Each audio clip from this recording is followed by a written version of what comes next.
नमस्कार, सत श्री अकाल, आदाब। मेरा नाम है मनदीप पुनिया और आप सुन रहे हैं पंजाबी रेडियो यूएसए। और हम हरियाणा के विधानसभा चुनाव को लेकर कवरेज पर निकले हुए हैं। आज हम भिवानी ज़िले में पहुंचे हैं और भिवानी ज़िले की हॉट सीट बन चुकी है बवानीखेड़ा। इस सीट पर राहुल गांधी और प्रियंका गांधी ने अपने खास आदमी प्रदीप नरवाल को चुनाव लड़ने के लिए भेजा है। और ये भी कहा जा रहा है कि सैलजा के बाद दलित लीडरशिप कांग्रेस की प्रदीप नरवाल के पास जाएगी, क्योंकि वे लगातार राहुल गांधी और प्रियंका गांधी की टीम में काम कर रहे हैं। प्रियंका गांधी और राहुल गांधी ने उनको जेएनयू से चुना है। जेएनयू में वो आंदोलनकारी होते थे और दलित युवा के तौर पर उनको हरियाणा में प्रोजेक्ट किया जा रहा है। तो हमें लगा कि उनसे बातचीत की जाए और जो जेएनयू से लेकर बवानीखेड़ा का जो सफ़र है वो उनका कैसा रहा है उसको लेकर हम बातचीत करेंगे। और साथ में बातचीत इसलिए भी ज़रूरी है कि जो सैलजा के बाद हरियाणा में दूसरी दलित लीडरशिप तैयार कर रही है कांग्रेस पार्टी, उसके विचार कैसे हैं, क्या उनकी समझ है। उनके बिजी चुनावी कैंपेन में हमने उनसे बातचीत की है, तो आप ज़रूर इस बातचीत को सुनिए। और सीधा प्रदीप नरवाल के पास हम चलते हैं।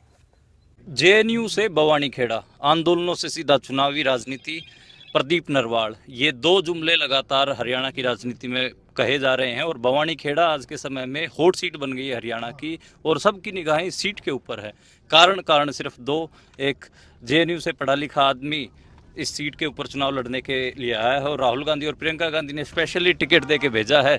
और दूसरा कारण ये कि एक आंदोलनकारी जो साल 2014 से ही अलग अलग आंदोलनों में शामिल रहा है और तमाम तरीके के नागरिक आंदोलन हों, किसान आंदोलन हों, पहलवान आंदोलन हों या फिर और भी कोई आंदोलन हो, हमेशा आंदोलनों में देखा जाता है प्रदीप नरवाल। प्रदीप, शुरुआत में जब बवानीखेड़ा से आपकी टिकट अनाउंस हुई तो सब लोग कह रहे थे कि भारी है, भारी है, आपके खिलाफ भारी का बहुत नैरेटिव चला। लेकिन जो लोग नेशनल पॉलिटिक्स को कवर करते हैं उनको सबको पता है कि प्रदीप नरवाल आंदोलनों में 2014 के बाद, चाहे हरियाणा के हों या नेशनल लेवल के हो, सब में शामिल रहा है। अभी आप गांव से गुजर रहे हैं तो आपको बाहर भी लोगों से अभिवादन स्वीकार करना पड़ रहा है। तो ये भारी का टैग है और भारी के टैग के बाद अभी जो लोगों का रिस्पॉन्स है। देखिए, मैं जब चुनाव लड़ने आया मनदीप भाई, पहले सबसे शुक्रिया आप पहुंचे मेरा इंटरव्यू लेने। जब मैं इस चुनाव में उतरा तो सबसे पहले दिन मुझे लगा कि यार कल आखिरी डेट नामांकन की है। मैंने कई जगह बात की कि कितने लोग आएंगे, कितने लोग नहीं आ पाएंगे। मुझे लगा कि 20-30 लोग आएंगे यार रात को, मतलब 12 बजे के बाद टिकट दी पार्टी ने, 1 बजे के आसपास लास्ट डेट था, 6 घंटे में। मुझे 9 बजे नॉमिनेशन भी था उस दिन के, 10 बजे मेरा मन था कि 10 बजे मैं नॉमिनेशन करूँ। तो मैं सुबह 9 बजे पहुंचा खरक कलानौर होते हुए। तो मैं जो देखा वो दृश्य मेरे लिए बड़ा, मतलब मैंने कभी कल्पना नहीं की थी कि वहां पे हजारों गाड़ियां खड़ी थी मेरे स्वागत के लिए। युवा में उत्साह था और मैं भौचक्का रह गया कि लोग, इतने लोग ही आए कहाँ से, मैंने तो बुलाया नहीं है। तो मुझे समझ आ गया ये हल्के ने मुझे अपना बेटा मान लिया है। अब जिस भी गांव में जाता हूँ तो लोग बोलते हैं हमने तुम्हें गोद ले लिया है। तो मैं बड़ा अभिभूत हूँ और मैं धन्यवाद करता हूँ पूरे बवानीखेड़ा की जनता का। इतने प्यार करने वाले लोग मैंने आज तक नहीं देखे। इस हल्के ने मुझे बहुत प्यार दिया और अब तो हल्के के लोग बोलते हैं जिस भी गांव में जाते हो, चिंता ना मत कर भाई, हमने तेरे को गोद ले लिया है। तो बड़ा प्यार मिल रहा है। जो कथूरा मेरा, मैं हर जगह बोलता हूँ कथूरा मेरा जन्म स्थान है। ऐसा नहीं मैं चुनाव यहाँ लड़ रहा हूँ मैं कहूँ मेरा जन्म स्थान अच्छा नहीं, मुझे उस पर भी गर्व है। बवानीखेड़ा मेरा क्रमस्थली है और यहाँ मैं कर्म पे नाम वोट मांगूंगा। अच्छा लग रहा है, लेकिन चुनाव बड़ा शानदार है। यहाँ युवाओं में एनर्जी है, बड़े आशीर्वाद दे रहे हैं, माताएं आशीर्वाद दे रही हैं। तो एक नया चुनाव है। मैं लोगों से पूछता हूँ कई बार, मतलब ये जो ऊर्जा देख के कई बार पूछा कई बार मैं युवाओं से कि हर बार चुनाव ऐसा होता है क्या।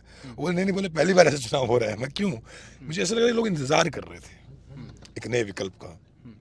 और मैं लीडरशिप का धन्यवाद देता हूँ, आला कमान का, हमारे हरियाणा के पूर्व मुख्यमंत्री नेता प्रतिपक्ष आदरणीय भूपेंद्र सिंह हुड्डा जी का, बड़े भाई दीपेंद्र सिंह हुड्डा जी का, कि इन लोगों ने मेरे ऊपर विश्वास किया। और हमारे आला कमान कांग्रेस पार्टी की, तो और उनकी बदौलत आज मैं खड़ा हूँ। परंतु जनता ने जो आशीर्वाद दिया है वो भी एक चकित करने वाला है। तो अच्छा है, लड़ रहे हैं चुनाव, ताकत से लड़ रहे हैं, बड़े साफ दिल के लोग हैं जी।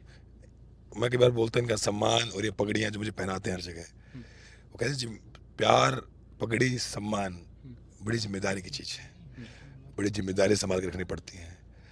तो मैंने हर जगह यही कहता हूँ और मैं कोशिश करूँगा जीवन में जितना कर पाऊँ कि इनके द्वारा दिए गए सम्मान को मैं संभाल के रखूँ, उसका मान रखूँ, कभी झुकने नहीं दूंगा, ये मेरा प्रण है। अच्छा प्रदीप, लगातार हम आपका इस जो सभाएं हैं ये भी कवर कर रहे हैं, देख रहे हैं, तो लोग जी। इसके बीच में इंटरव्यू हो रहा तो काफ़ी दिक्कतें भी आ रही हैं, हमको समझ में आ रहा है आपको। लेकिन एक इसमें एक सवाल और बनता है कि भवानी खेड़ा, जिसको पिछली बार बीजेपी ने 10,000 वोटों से जीता था, 10,000 वोटों का डिफरेंस थोड़ा नहीं होता, आपको कम से कम 20,000 नए वोट जोड़ने पड़ेंगे। और ऊपर से आपके तो बागी भी बहुत हो गए, यहाँ पे कई लोगों ने निर्दलीय चुनाव भी भरा, तो ऐसे में आपकी पार्टी के भी लोग बागी हो रखे हैं, और जो 20,000 वोटें नहीं निकालनी वो 10,000 के उस पूरे मार्जिन को तोड़ने के लिए कैसे हुआ? देखिए, पार्टी भवानी खेड़ा 2 बार से हार रही है। पिछली बार हमने सीट लगभग 10-11 हज़ार के मार्जिन से हारे हैं, और लेकिन इस बार जो जनता का माहौल है, इस बार जनता पिछली बार से साफ कह रही है कि भाई भाजपा ने विधायक बदल दिया, टिकटें, सीएम बदल दिया, प्रदेश अध्यक्ष बदल दिया, लेकिन हम इस बार सरकार बदलेंगे। और दूसरी बात ये, पिछले मतलब जो सीट, अगर बात करूँ मैंने सीट क्यों चुनी, सीट तो मुझे जो आलाकमान का निर्देश होता है मैं उस हिसाब से काम करता हूँ, जो स्टेट लीडरशिप का आदेश हुआ मैंने उस हिसाब से निर्णय लिया, जो मेरे पास था मौका लड़ने का। दूसरी बात ये कि जहाँ तक आज का सवाल है, तो जो किसान आंदोलन में हुआ, जो सड़कों पे किसान बैठे रहे, उनको अधिकार के नाम पर सिर्फ लाठियाँ मिली, सड़कों पे युवक बैठे रहे, उनको भी सिर्फ अधिकार के नाम पे लाठियाँ मिली। जब भिवानी की बात करते हैं, हम पूरे देश में कहीं बात करें, हम बोले वर्ड भिवानी तो लोग बोलते हैं सैनिकों की धरती, भवानी खेड़ा सैनिकों की धरती। इस धरती ने, इस भवानी खेड़ा ने, इसी भवानी खेड़ा मेरी कंस्टिट्यूंसी से सिपाही से लेकर जनरल रैंक के लोग ने, इसी मेरी कंस्टिट्यूंसी से। और फिर जब अग्निवीर स्कीम आती है, तो जो मुझे बता रहे थे लोग, पहले यहाँ हजारों हजार युवा सड़कों पर दौड़ते थे सुबह भर्ती के लिए, आज वो सभी युवा मायूस हैं कि यार हम भर्ती करेंगे, सेना ठेके पे दे दी पूरी, आंतरिक मतलब देश की राष्ट्रीय सुरक्षा ठेके पे दे दिया है भाजपा सरकार ने।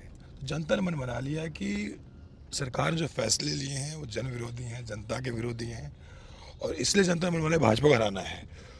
दूसरा, जहाँ बागियों का सवाल है, रामकृष्ण फौजी जी जो हमारे 3 बार विधायक रहे हैं, उन्होंने, बड़े भाई ने मुझे आशीर्वाद दिया, उन्होंने कहा कि मैं आपके साथ हूँ, और उन्होंने मुझे समर्थन दिया है। बाकी लड़ाई कांग्रेस भाजपा की है, ये चुनाव बाइनरी का है, हरियाणा बढ़ चुका 2 हिस्सों में, एक वो लोग जो कि देश के किसानों के साथ खड़े हैं, देश के मजदूरों के साथ खड़े हैं, देश के पीड़ित तबके के साथ खड़े हैं, युवाओं के साथ खड़े हैं, और दूसरी तरफ भाजपा है जो कि किसानों के खिलाफ है, पिछड़ों के खिलाफ है, मजदूरों के खिलाफ है, और इस देश में छोटे व्यापारियों के खिलाफ है। वो सब बढ़ चुका है, तो इसके बीच में बहुत ज़्यादा जगह किसी के लिए नहीं बची अब। लड़ाई साफ है, कांग्रेस या भाजपा। और हरियाणा मेरा मानना है कि कांग्रेस पार्टी 2/3 बहुमत से सरकार बनाएगी, और भाजपा वो साफ हो गई हरियाणा से, क्योंकि जनता ने मन बना लिया है। मतलब मैं देख रहा हूँ, खासकर मेरी विधानसभा में ऐसा उत्साह है कि लड़के कंधे पर उठाए घूम रहे हैं, हमारे भाई, हमारे दोस्त और बुजुर्ग, उन्होंने हर जगह इतना आशीर्वाद दिया है। तो मुझे लगता है यहाँ भी भवानी खेड़ा में से बड़ी जीत होगी। पिछली बार हम जरूर सीट हारे हैं 11-12 हज़ार के मार्जिन से, पर इस बार मुझे लगता है कि कम से कम 25,000 से 20-25,000 से हम सीट जीत जाएंगे, कम से कम। अच्छा, एक और चीज़ अलग दिखी, वो दिखी कि जब हरियाणा के सबसे गरीब उम्मीदवारों की लिस्ट बन रही थी तो उसमें आपका नाम भी था, 1.5 लाख रुपए के आसपास आपने भर रखा था। टॉप किया होगा मैंने उसमें, बल्कि मेरा एक विचार, तो मेरे तो इसमें मैं ये समझना चाह रहा हूँ, जैसे जेएनयू में तो आपका सफर देखा, तो क्या जेएनयू से पढ़ाई लिखाई करके नौकरी वोकरी की तरफ नहीं गए, सीधा इधर ही आ गए धक्के खाने? नहीं मनदीप भाई, क्या है कि 1.5 लाख भी क्या है, मैं पहले मेरा मन था कि जीरो आमदनी, जीरो मतलब जो होती है ना धन राशि, जीरो पे चुनाव लड़ने का, तो उस था ही नहीं। तो कई दोस्तों ने कहा कि यार इसको ना अकाउंट में पैसे डाल ले, थोड़े अच्छा नहीं लगता कि बिल्कुल ही शून्य पर लड़ेगा, कि मेरे पास, मैंने कभी पैसा कमाया नहीं, ना मैंने कभी कमाना चाहा, ना मेरा दिमाग उस दिशा में गया। मैं जेएनयू में था तो जेएनयू पढ़ाई लिखाई करते, आंदोलन करते थे। जेएनयू में खैर एक अच्छी बात ये थी कि आम गरीब घर का बेटा राजनीति कर सकता है, जो बाकी संस्थाओं में जगह नहीं है, और मुझे लगता है होनी चाहिए। मतलब तभी एक आम घर के बेटे बेटे को मौका मिलता है, जबकि वो विश्वविद्यालय उस तरह के कल्चर में होता है कि वहाँ मौका दे आम घर के बेटा बेटे को। जेएनयू वो जगह है। खैर, जब जेएनयू से आदमी निकलता है, अधिकतर जो लोग जेएनयू से निकलते हैं, मुझे लगता नहीं बहुत ज़्यादा पैसे के बारे में सोच पाते हैं। अधिकतर लोग सामाजिक परिवर्तन की आइडिया लेके चलते हैं। तो जब मैं जेएनयू से निकला तो मेरे दिमाग में भगत सिंह था, दिमाग में अम्बेडकर जी थे, दिमाग में हमारे पंडित जवाहरलाल नेहरू थे, दिमाग में हमारे अर्जुन सिंह थे, जिन्होंने देश में ओबीसी आरक्षण लागू किया। पंडित नेहरू जिन्होंने देश को एक नए देश का निर्माण किया। मतलब ये वो लोग थे जिन्होंने एक समय के विकट परिस्थिति में काम किया। ये पंडित नेहरू एक नया सोशलिस्ट देश बना रहे हैं, और लोग कहते हैं ठाकुर अर्जुन सिंह, उन्होंने इतना बड़ा काम किया देश में ओबीसी तबके के लिए कि हर जगह ओबीसी तबके को आरक्षण दिया। इतने प्रगतिशील व्यक्ति थे अर्जुन सिंह। तो हम लोग उन विचारों को लेके आगे बढ़े, दिमाग में लेके बढ़े कि यार थोड़ा इस दिशा में बढ़ना है। तो बाकी वही है कि हम चलते रहे, कारवां जुड़ता रहा। तो कारवां जुड़ता रहा, बहुत सारे यार थे, दोस्त थे, बस चलता रहा मामला, काम चलता रहा। चलते चलते भवानी खेड़ा पहुंच गए। अब भी इतने लोगों में समर्थन मिला, मतलब आप भी पीछे भी देखोगे आप, मेरे को मना करता हूँ तो इतनी गाड़ियाँ काफिला लेके, मतलब इतने लोग आए हैं प्यार से, मतलब मुझे खुद नहीं पता है। जिस भी गांव में जाऊँ, कोई रिश्तेदार आया है, कोई यार दोस्त आया है, कोई कहीं से आया है, खूब समर्थन मिला, बहुत प्यार मिला लोगों को। लेकिन प्रदीप, जैसे आप गरीब प्रत्याशी का, ठीक है कि पेपर्स में, कागजों में 1.5 लाख का, लेकिन आपका काफिला भी तो देख रहे हैं, बड़ी बड़ी फ्लैशी एसयूवीज में, महंगा फ़ोन, इसके ऊपर भी लोग पॉइंट आउट कर रहे हैं कि ठीक है कि 1.5 लाख रुपए लिख रहा है, लेकिन इसके पास देखो, इसको गाड़ियों का काफिला देखो। जिस दिन खरक आप पहले दिन नॉमिनेशन के लिए आए, वहाँ पर गाड़ियों की लाइनें लग गई थी, तो वो गाड़ियाँ कहाँ से हैं? ये फ्लैशी एसयूवीज और ये फ़ोन।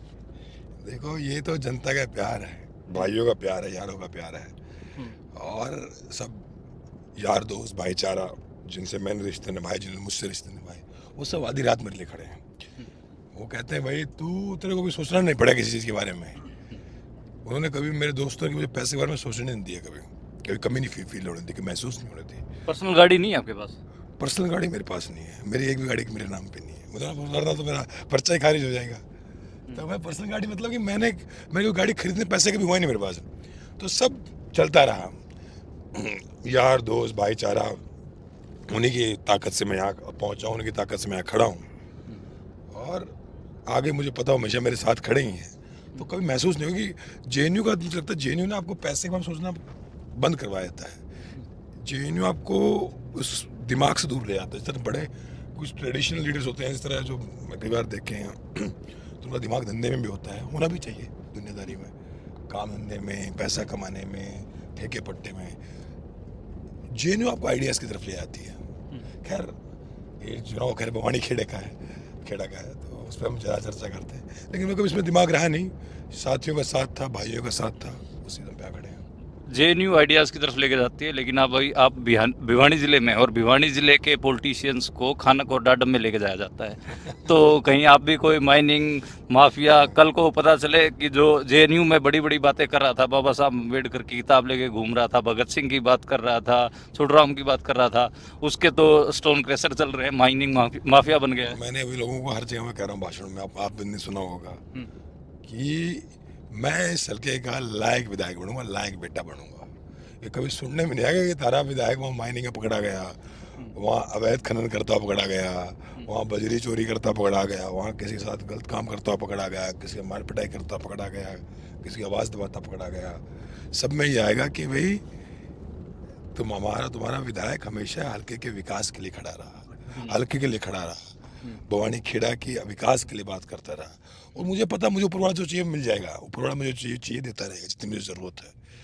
मुझे धन एक्युमुलेशन करने में कोई शौक नहीं है, धन को इकट्ठा करने में। मेरा तो ये बस काम चलता रहे, सबका काम चलता रहे, बस इतना है। तो वो कभी आप सुनोगे नहीं मेरे जीवन में कि मैं कभी इन चीज़ों में मेरा नाम आएगा, कभी नहीं आ सकता। जिस दिन आएगा उस दिन मुझे राजनीति में रहने का अधिकार नहीं है। मैंने कहा अच्छा प्रदीप, ये तो आइडियाज़ की भी बात हो गई और सारा मामला ठीक है, लेकिन भवानी खेड़ा की अपनी कुछ समस्याएं भी हैं। उन समस्याओं को लेकर मतलब क्या विजन है प्रदीप का डेवलपमेंट को लेकर? क्या अगर आप विधायक बनते हैं तो सिर्फ विधायक बनकर रह जाएंगे, या फिर कोई काम भी यहाँ पर करेंगे? देखिए, मेरा तो मानना ये है कि क्षेत्र में सबसे पहले भाई हमने अपने जीवन से सीखा कि सस्ती शिक्षा और चिकित्सा हर बच्चे का हक अधिकार है, और हर व्यक्ति इस देश में अधिकार है। परंतु सरकारी तंत्र के चलते मिले नहीं किसी को, क्योंकि सस्ती शिक्षा और चिकित्सा से गरीब आदमी का भला होता है, चाहे किसी भी जाति किसी मजहब का हो। जब हम लोग पढ़ते थे स्टूडेंट लाइफ में, तो हम लोग क्यों पढ़ पाए? क्योंकि हमारी यूनिवर्सिटी की फीस 185 रुपये थी। हमारे हॉस्टल की फ़ीस जिस भी बच्चे के माता पिता की, या किसी भी कास्ट का हो, 2.5 लाख से कम फीस होती थी, तो उसकी पूरी हॉस्टल फीस माफ़ हो जाती, मतलब हॉस्टल के जो खाने पीने का पैसा देना पड़ता था। तो उससे ऐसे बच्चे वहाँ पढ़ के SP DC बने जिनके गांव में कोई सड़क तक नहीं गई आज तक, और उस यूनिवर्सिटी में वो बच्चे पहुंच गए जहाँ पे आज तक बिजली नहीं पहुंची है। तो ऐसा ही मैं देश चाहता हूँ, ऐसा ही मैं एक अपना भवानी खेड़ा चाहता हूँ कि हमारे यहाँ बच्चों को शिक्षा और चिकित्सा में दिक्कत ना आए, अस्पताल बने अच्छा भवानी में, और जो पास के कस्बे हैं, मानो हमारे कुछ गांव भिवानी के आसपास भी लगते हैं, वहाँ अपग्रेडेशन हो, और स्कूल खासकर जो प्राइमरी स्कूल्स हैं ना गाँव में, उनमें खासकर मुझे जो ध्यान देना चाहिए हम लोगों को, प्राइमरी स्कूल में, सेकेंडरी गांव के स्कूलों में, कि स्कूल तो है, इंफ्रास्ट्रक्चर भी है, पर वो चाहे तो खस्ता हालात में है, या टीचर्स की वो क्वालिटी नहीं है, अध्यापकों की, या संख्या नहीं है, तो वो करना बड़ा ज़रूरी है। जब तक आप गांव का स्कूलों का हाल ठीक नहीं करोगे, ये देश तरक्की नहीं कर सकता, और जब तक मैं भवानी के गाँव के स्कूल ठीक नहीं करूँगा, भवानी कभी तरक्की नहीं कर सकती। तो पहला मैं मुद्दा हमेशा चाहूँगा कि भवानी खेड़ा के सभी स्कूलों को एक अच्छी स्थिति में लेके आऊँ, कोशिश करूँगा अच्छे अध्यापक लगे, सरकार से बात करूँगा उसके लिए, और साथ ही साथ सब स्कूल सुचारू रूप से चलें, कि गांव का स्कूल वो है जहाँ 36 बिरादरी का बेटा बेटी आके पढ़ाई करते हैं, कि गांव में आज के समय हर बिरादरी का आदमी गरीब है, ऐसे सभी अमीर, कहीं स्लैब पूरी कांस्टेंट नहीं है कहीं पे भी, क्योंकि जो वर्ग संघर्ष की बात करें, वर्ग भी इस देश में बड़ी सच्चाई है, गरीब अमीर की बड़ी लड़ाई है, भाई गरीब जो है उसकी आज भी बहुत सारी समस्याएं हैं जो मिलती हैं विभिन्न जातियों में भी, तो मुझे लगता है कि वो होना चाहिए। और जहाँ चिकित्सा का सवाल है, वो कहते हैं कि मतलब मुझे कि दिल्ली में बड़े शहरों में जानवरों के लिए 5 स्टार होटल खुल गए, वो खुल गए हैं, अस्पताल खुल गए हैं, पर यहाँ इंसानों के लिए नहीं है, तो ये बड़ा पैराडॉक्स है इस देश की लोकतंत्र का, और मुझे लगता है कि ये ठीक होना चाहिए कि बड़े शहरों में जानवरों तक के लिए बड़े अच्छे अस्पताल हैं, या इंसानों के लिए नहीं है। तो मेरा मानना हर इंसान को अच्छी चिकित्सा मिलनी चाहिए। अगर सरकारें बनती है, सरकार का फ़र्ज़, हम सरकार को चुनते हैं कि हमें शिक्षा और चिकित्सा अच्छी मिले, जो सरकार नहीं दे पर सरकार चुनने का मतलब क्या है। तो इस पर मेरा ध्यान रहेगा कि हमारे भवानी खेड़ा में किसी को इलाज की वजह से किसी की मृत्यु ना हो, किसी की जान ना जाए, सबको अच्छा अस्पताल मिले, और किसी का बच्चा सिर्फ इस वजह से वंचित ना रहे कि उसके पास पैसा नहीं है, कि शहर भेज नहीं सकता पढ़ाई के लिए। क्योंकि गांधी जी बात करते थे विलेज इकोनॉमी की, एक गांव के लोकतंत्र की मॉडल की, गांव का एक मॉडल विलेज रिपब्लिक, जिसके अंदर हर गांव सक्षम होगा काम करने के लिए। ग्रामीण क्षेत्र, ग्रामीण एरिया है, तो इन लोगों को वहीं ताकत देनी पड़ेगी। बाकी जो हल्के में जो पानी की समस्या मैंने बताई आपको है, उसको हम ठीक करेंगे सरकार से, हमारी जब भी सरकार बनेगी बात करके, और भवानी खेड़ा नंबर 1 भवानी खेड़ा बनाएंगे। कोई ये नहीं कहेगा भवानी खेड़ा पीछे रह गया 5 साल बाद। अच्छा, आखिरी सवाल है, लोग कह रहे हैं कि प्रियंका गांधी का चुना हुआ, उन्होंने ऐसे आंदोलनों से उठाया हुआ लड़का है ये, और बहुत आगे जाएगा, क्या वो एक बोझ भी है कि प्रियंका गांधी आपको टिकट दिलवाया है, भूपेंद्र हुड्डा और दीपेंद्र हुड्डा भी आपको बहुत समर्थन कर रहे हैं, एक बोझ भी है कि, और क्या सिर्फ एमएलए बन के रह जाओगे, या फिर प्रियंका गांधी आपको और भी मंत्री तक का भी साथ दे सकती हैं? देखिए, मैंने एमएलए बनना कोई इच्छा नहीं, मैंने कई जगह कहा कि भाई मैं एमएलए बन के फीत नहीं लगवाना चाहता, सिर्फ एमएलए इससे पहले भी आ रहे हैं, इसके बाद ही बनेंगे। मामला ये है कि मैं यहाँ सेवक बन के काम करना चाहता हूँ कि 5 साल बाद भाई मनदीप पुनिया मेरे पास आए, तो मनदीप पुनिया को जानता हूँ, ऐसा पत्रकार है कि वो मेरे वो कपड़े फाड़ देगा मैं काम नहीं किया तो 5 साल मुझे मनदीप पुनिया मेरा इंटरव्यू ले, मैं चाहता हूँ मेरे काम के ऊपर इंटरव्यू, ये मेरी इच्छा है। और मुझे जवाब बहुत लोगों को देना है, मुझे हमेशा राहुल जी ने प्रेम दिया, बड़े भाई की तरह प्यार दिया, एक गार्जियन की तरह। दीदी मेरे नेता हैं जिन्होंने हमेशा मेरी उंगली पकड़ के मैं यहाँ तक आया। हुड्डा साहब ने मुझे हमेशा प्यार दिया, दीपेंद्र भाई ने हमेशा बड़े भाई की तरह आशीर्वाद दिया। तो एक जरूर एक जिम्मेदारी की बात है कि उन लोग, तो मेरी जिम्मेदारी और बन जाती है हल्के के प्रति, जब इतने बड़े लोग मेरे पर विश्वास कर रहे हैं, मुझे यहाँ तक लेके आए हैं, तो मेरी जिम्मेदारी बनती है हल्के के लिए मैं इतना काम करूँ कि वो सर उठा के कहें कि हमने सही इंसान पे दाव लगाया था, सही इंसान को हमने चुना था इस हल्के के लिए। और जो लोग हैं, मैंने कई बार भाषण में कह रहा हूँ कि अगली बार मैं वोट नहीं मांगना चाहता इस तरह इस बार मांग रहा हूँ। इस बार मैं आया हूँ, आप परखो देखो, अगली बार मेरे काम करो तो वोट दे देना, वरना मैं बार बार वोट मांगने नहीं आऊँगा। मैं काम के नाम पर अगली बार वोट देना, क्योंकि ये मेरी जन्मभूमि नहीं है, कर्म भूमि है।